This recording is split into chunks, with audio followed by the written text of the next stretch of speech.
আসসালামু আলাইকুম। নবম দশম শ্রেণীর প্রিয় শিক্ষার্থীরা, তোমরা যারা বিজ্ঞান বিভাগে পড়ো, তোমাদের জন্য আলোচনা করব জীববিজ্ঞানের বিষয়ের উপরে অর্ধবার্ষিক পরীক্ষার জন্য একটি প্রশ্নপত্র। জীববিজ্ঞান বা বায়োলজি এই সাবজেক্টের উপর আজকে যে প্রশ্নপত্রটি আমি আলোচনা করব, সেটা দেখে তোমরা ধারণা পাবে যে তোমাদের এবছর অর্ধবার্ষিক পরীক্ষায় ঠিক কি রকম প্রশ্ন হতে পারে। একই সাথে তোমরা এনসিটিভির নতুন যে মানবন্টন রয়েছে, সেই মানবন্টন অনুযায়ী কোন প্রশ্নের মান কত, কিভাবে পরীক্ষাটি হবে সেটিও বুঝতে পারবে। শিক্ষার্থীরা ইতিমধ্যে যে সকল পরীক্ষাগুলো তোমরা দিয়েছ, সেই সকল পরীক্ষাগুলো প্রায় 100 মার্কের হয়েছিল। তো জীববিজ্ঞান বা সায়েন্সের অন্যান্য যে সকল সাবজেক্টগুলো রয়েছে, যেমন রসায়ন, পদার্থবিজ্ঞান, এই সকল সাবজেক্টগুলোতে কিন্তু আবার কিছু ভিন্নতা রয়েছে। এই সকল সাবজেক্টগুলোর মানবন্টনে কিন্তু কিছুটা ভিন্নতা রয়েছে, কারণ এই সকল সাবজেক্টগুলোতে তোমাদের প্র্যাকটিক্যাল বা ব্যবহারিক পরীক্ষা রয়েছে। তো জীববিজ্ঞান পরীক্ষা মূলত আমাদের 75 মার্কের অনুষ্ঠিত হবে। সেই 75 মার্কের মধ্যে আমরা 50 মার্কের প্রশ্ন পাবো লিখিত আকারে, অর্থাৎ লিখিত 50 মার্কের উত্তর দিতে হবে, এবং বাকি 25 মার্ক আমরা পাবো এমসিকিউ অংশে। তো আমি তোমাদেরকে আরো বিস্তারিত বুঝিয়ে দিচ্ছি। দেখো, জীববিজ্ঞান প্রশ্ন যখন আমরা হাতে পাবো, তখন আমাদেরকে এভাবে সংক্ষিপ্ত প্রশ্ন দেওয়া হবে। মোট 7টি সংক্ষিপ্ত প্রশ্ন দেওয়া হবে, তার মধ্যে থেকে যে কোনো 5টি সংক্ষিপ্ত প্রশ্নের উত্তর তোমাকে লিখতে হবে। তো সংক্ষিপ্ত প্রশ্নে সাধারণত 2 মার্ক করে থাকে। তো এবছর থেকে নতুন যুক্ত হওয়া এই প্যাটার্নে সংক্ষিপ্ত প্রশ্নে 2 মার্ক করে দেওয়া হবে। সেক্ষেত্রে 5টি প্রশ্নের জন্য তুমি সর্বমোট 10 নম্বর পাবে। দেখো, অন্যান্য যে সকল পরীক্ষাগুলো রয়েছে, সেই সকল পরীক্ষাগুলোতে কিন্তু আমরা দেখেছি যে সংক্ষিপ্ত প্রশ্ন 15টির মধ্যে থেকে 10টি লিখতে হয়, কিন্তু জীববিজ্ঞানে আমরা 5টি প্রশ্ন লিখবো 10টি প্রশ্নের 60টি প্রশ্নের মধ্য থেকে। তো এখান থেকে 5টি প্রশ্ন লিখলে আমরা 2 মার্ক করে পাবো। তো সংক্ষিপ্ত উত্তর প্রশ্নে আমরা এখান থেকে 10 মার্ক পেলাম। এরপরে সৃজনশীল অংশে চলে যাব। সৃজনশীল অংশে আমরা 7টি সৃজনশীল পাবো। দেখো, 1 2 3 4 5 6 7, এখানে 7টি সৃজনশীল প্রশ্ন রয়েছে। এর বাইরে কিন্তু আর কোনো সৃজনশীল প্রশ্ন থাকবে না। তো এই 7টি সৃজনশীল প্রশ্নের মধ্য থেকে তোমাকে যে কোনো 4টি প্রশ্নের উত্তর দিতে হবে। আমরা কিন্তু অন্যান্য পরীক্ষা দেখেছি যে 8টি সৃজনশীল প্রশ্ন থাকে, এবং 8টি সৃজনশীল প্রশ্নের মধ্য থেকে আমাদেরকে 5টি প্রশ্নের উত্তর দিতে হয়। তো এক্ষেত্রে কিছুটা ভিন্নতা রয়েছে। জীববিজ্ঞানের ক্ষেত্রে আমরা 7টি প্রশ্নের মধ্য থেকে 4টি প্রশ্নের উত্তর দেব।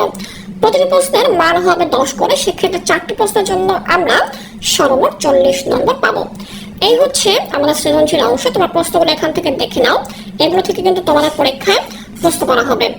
তো আমরা এই সৃজনশীল অংশে 40 নম্বর পেলাম, এবং সংক্ষিপ্ত উত্তর যে প্রশ্ন, এখানে আমরা পেলাম 10 নম্বর।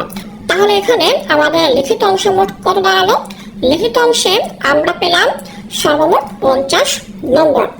এই 50 নম্বর আমাদেরকে লিখিত আকারে পরীক্ষা দিতে হবে, এবং এজন্য আমাদেরকে সময় দেওয়া হবে 2 ঘন্টা 35 মিনিট। এবার আমরা অন্য যার একটি গুরুত্বপূর্ণ অংশ রয়েছে এমসিকিউ, সেই অংশটুকু চলো দেখে আসি। শিক্ষার্থীরা, জীববিজ্ঞানে আমরা এমসিকিউ পরীক্ষায় অংশগ্রহণ করব। এমসিকিউর জন্য আমাদের 25 নম্বর বরাদ্দ থাকবে, এবং সময়ও থাকবে 25 মিনিট। অন্যান্য পরীক্ষায় আমরা দেখেছি যে এমসিকিউ 30টি করে থাকে, কিন্তু জীববিজ্ঞান এই পরীক্ষায় আমরা 25টি এমসিকিউ পাবো, এবং 25 মার্কের এই এমসিকিউর উত্তর আমাদেরকে দিতে হবে। তোমরা এখন দেখতে পাচ্ছ, 1 থেকে আমরা যদি শেষের দিকে যাই, তাহলে আমরা দেখতে পাবো যে 25 নম্বর পর্যন্ত মোট 25টি এমসিকিউ রয়েছে। তোমরা এমসিকিউ গুলো এখান থেকে এক নজরে দেখে নাও, এগুলো কিন্তু খুবই গুরুত্বপূর্ণ। অবশ্যই কিন্তু এখান থেকে তোমাদের পরীক্ষায় এমসিকিউ থাকবে। যদিও একটু পরে আমি তোমাদেরকে প্রশ্নগুলোর সমাধান কি হবে সেটিও দেখিয়ে দেব। তো চলো আমরা এমসিকিউ গুলো এক নজর দেখে নেই। তোমরা চাইলে একটা স্ক্রিনশট রেখে নিতে পারো, অথবা চাইলে তোমার খাতায় নোট করেও রাখতে পারো। দেখো, এখানে গুরুত্বপূর্ণ সবগুলো এমসিকিউ রয়েছে। কোনটির সঠিক উত্তর কি হবে সেটি তোমাদেরকে জানাতে হবে। আমরা এখন নিতে যাচ্ছি। এই হচ্ছে 25 নম্বর এমসিকিউ, এবং এখানে আমাদের এমসিকিউ অংশটি শেষ হয়ে গেছে। এবার চলো আমরা দেখে আসি যে এখানে যে 25টি এমসিকিউ আমরা দেখলাম, এগুলোর সঠিক অ্যান্সার কি হবে। শিক্ষার্থীরা, তোমরা দেখতে পাচ্ছ এখানে আমি ছক আকারে তোমাদের সঠিক অ্যান্সার গুলো উপস্থাপন করে রেখেছি।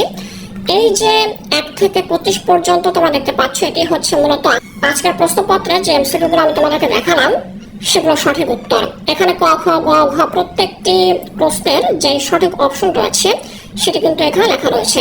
তোমরা এটি দেখে তোমরা ওই এমসিকিউ গুলোর সাথে অ্যান্সার মিলিয়ে প্র্যাকটিস করো। এতে করে কিন্তু তোমরা তোমাদের পরীক্ষার জন্য ভালো কমন পেয়ে যাবে।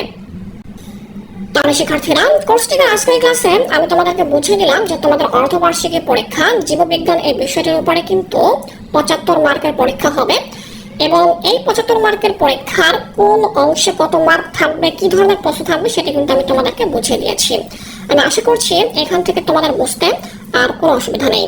শিক্ষার্থীরা, এর পরবর্তী ক্লাসে আমি তোমাদের যে রসায়ন পরীক্ষা রয়েছে বা কেমিস্ট্রি পরীক্ষা রয়েছে সেই বিষয়ের উপর প্রশ্নপত্র নিয়ে আলোচনা করব এবং সেটিও চেষ্টা করবো খুব সহজভাবে তোমাদেরকে বুঝে দেওয়ার জন্য।